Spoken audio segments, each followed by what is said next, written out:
Russia were rising fast, 194 so far this year, and about a third of them, at least 60, were using North Korean KN-23s. But these crude missiles, part of growing aid as North Korean troops also come to Russia, rely on a sophistication smuggled into the Hermit Kingdom.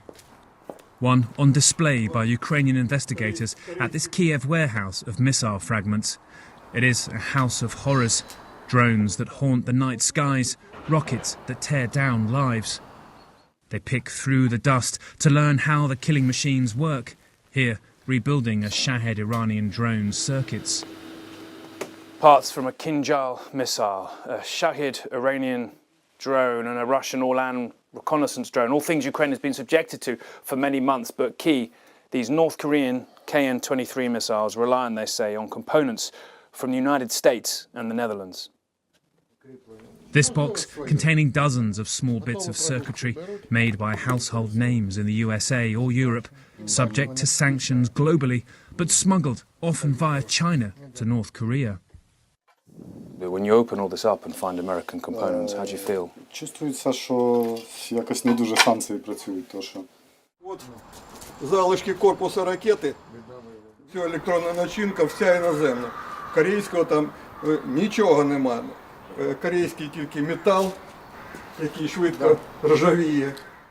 The journey the chips and circuits take to Russia may lead through North Korea, even China as a middleman, though ultimately they are US design and make.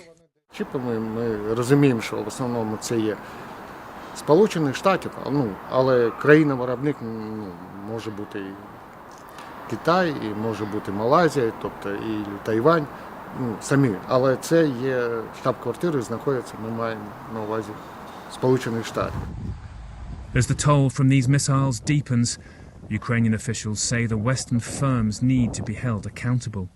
From Thursday's Russian launch of a new weapon to their growing use of purloined North Korean missiles, the global reach of this war grows. Now, I should point out that we've heard from a Ukrainian security source that they believe there are North Korean technical personnel wearing Russian uniforms, but in a different part of the frontline area, the port city of Mariupol. So many of the 11,000 or so North Korean troops sent here are thought to mostly be in the Kursk region, trying to help Russia kick Ukraine out of that. But it's growing evidence, really, of North Korea not being the most powerful ally Russia could find globally, that this is increasingly an international conflict. And look, Becky, just after the remarkable week we've had that began with the German Chancellor Olaf Scholz ringing Vladimir Putin, kind of trying to get peace talks started, doing it for his own domestic political reasons and I think infuriating some of his allies, we've now got to a point where the United States has let Ukraine fire US missiles into Russia. It's hard to overstate how significant a step that is, one that Biden said he wouldn't take for months because of how escalatory it would be.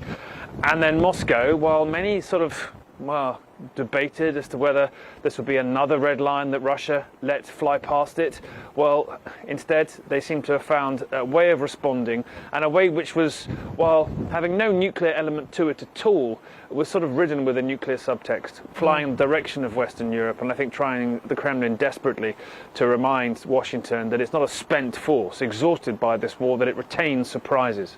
Becky? Yeah, and